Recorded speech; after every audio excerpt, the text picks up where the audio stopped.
Good afternoon. This is Akashvani and I am Abhishek Mukhopadhyay with the Midday News.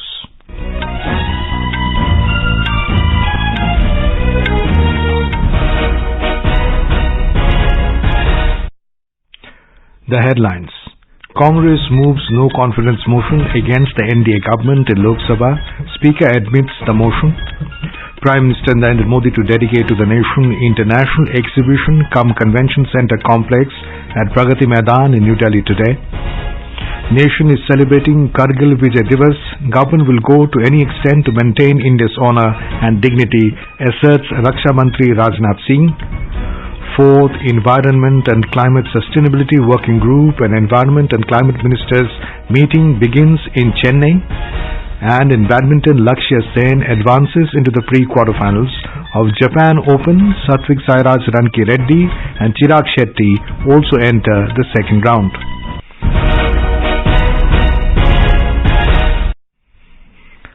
Amid stalemate in Parliament over the Manipur violence issue, Congress today moved a no-confidence motion against the government in the Lok Sabha. When the House met after the first adjournment at 12 noon, Party MP Gaurav Gogoi moved a no-confidence motion in the House. Speaker Om Birla admitted the motion, saying that he will discuss with the leaders of all political parties and inform about the appropriate time to take up discussion on the motion.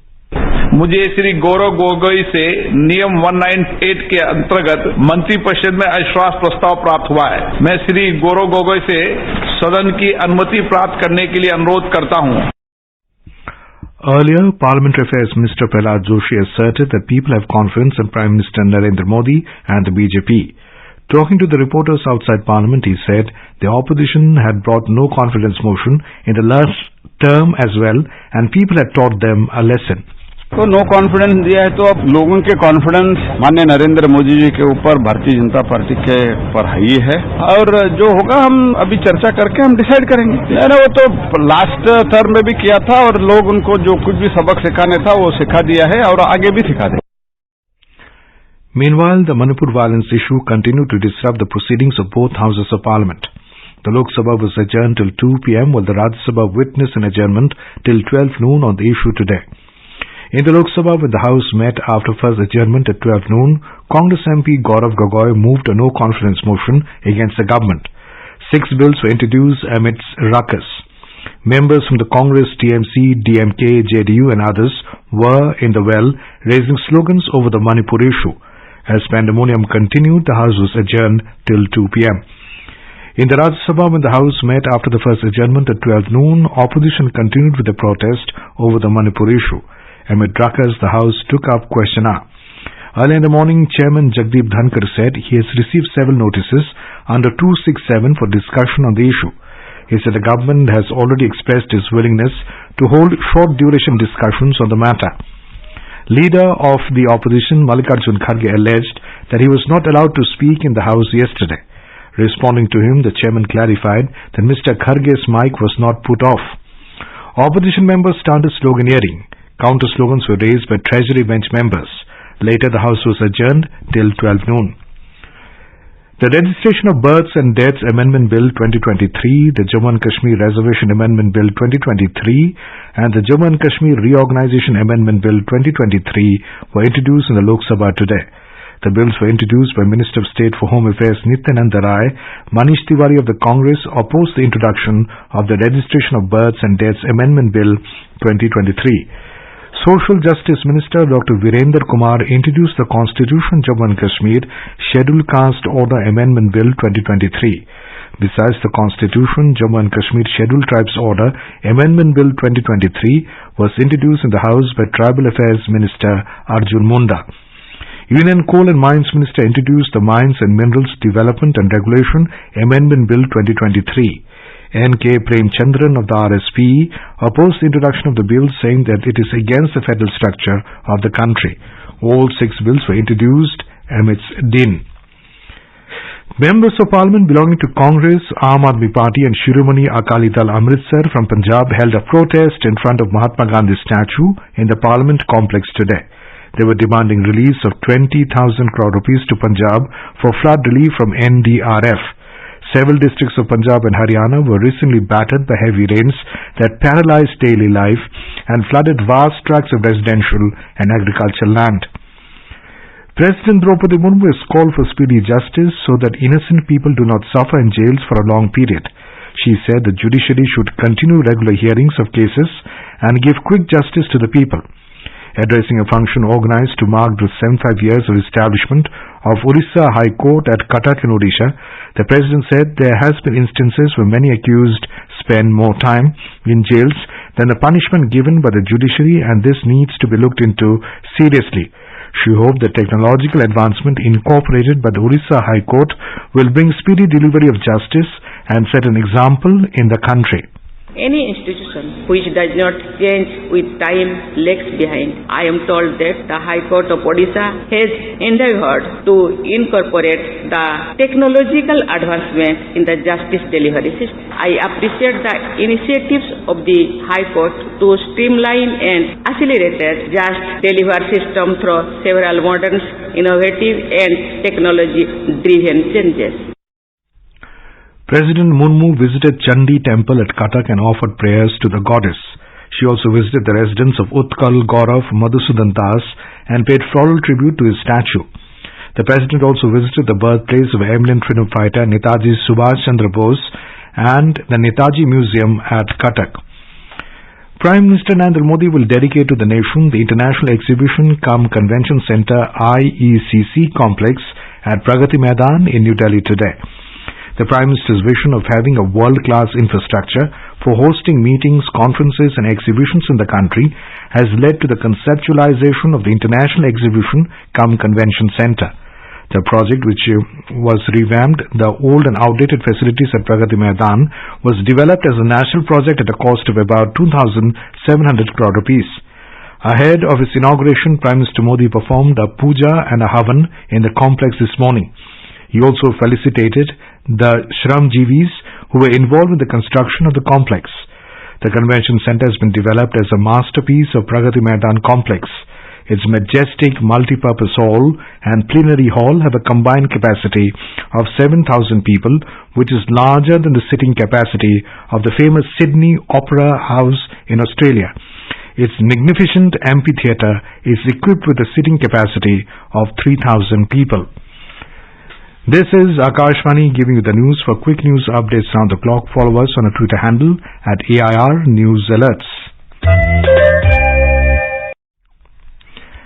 The nation is celebrating the Kargil Vijay Diwas today, remembering the sacrifices made by soldiers of the Indian Army. On this day, the country commemorates the Army's triumph over Pakistani troops in Kargil, Ladakh in 1999 after more than 60 days of battle. The main function was held at Kargil War Memorial in Dras.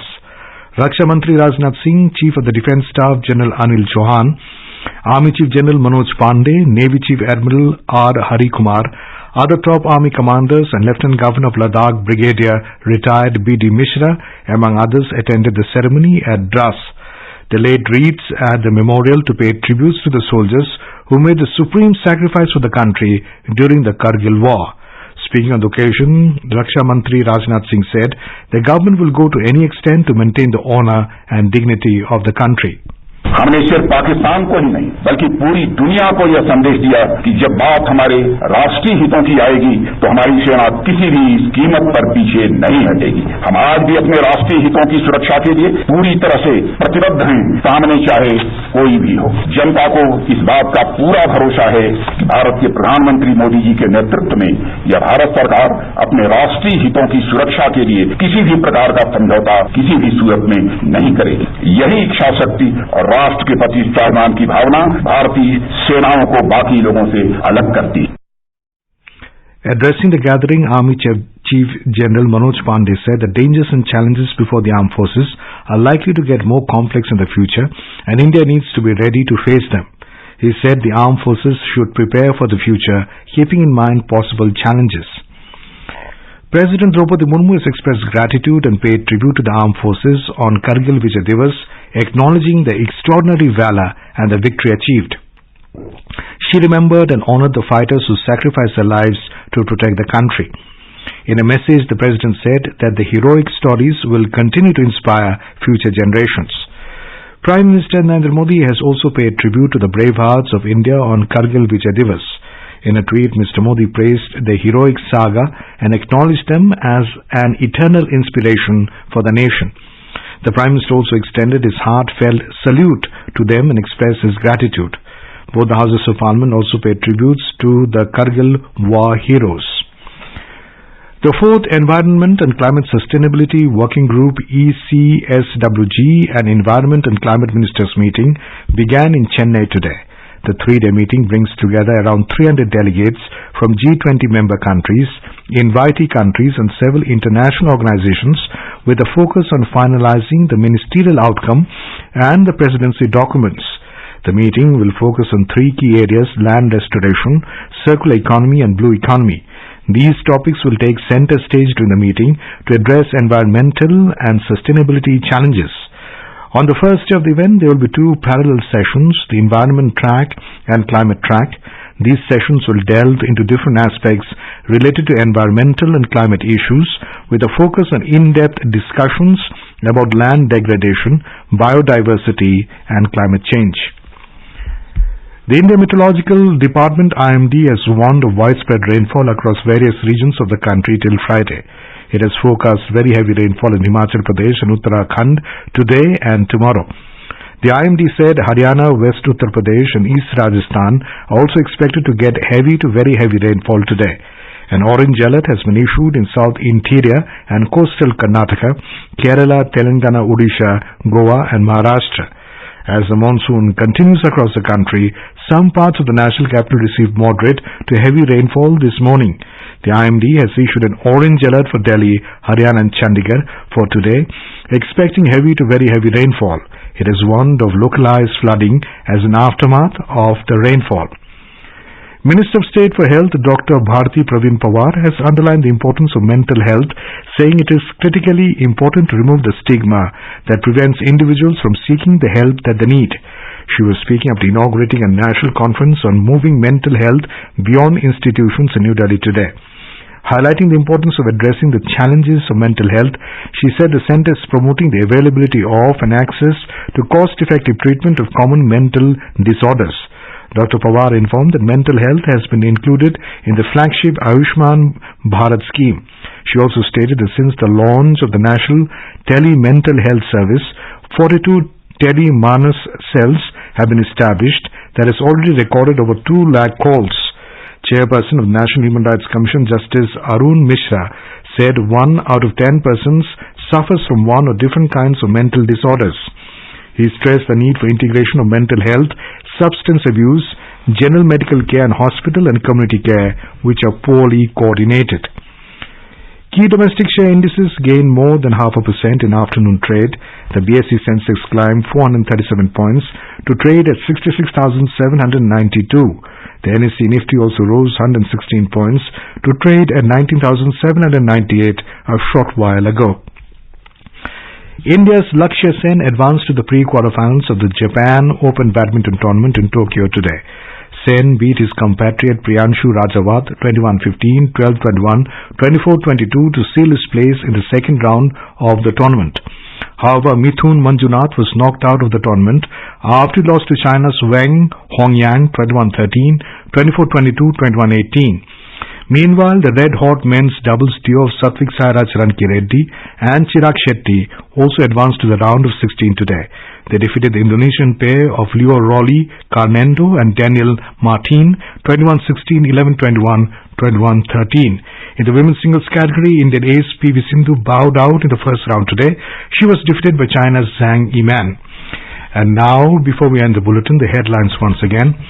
Congress moves no confidence motion against the NDA government in Lok Sabha. Speaker admits the motion. Prime Minister Narendra Modi to dedicate to the nation International Exhibition-cum-Convention Center Complex at Pragati Maidan in New Delhi today. Nation is celebrating Kargil Vijay Diwas.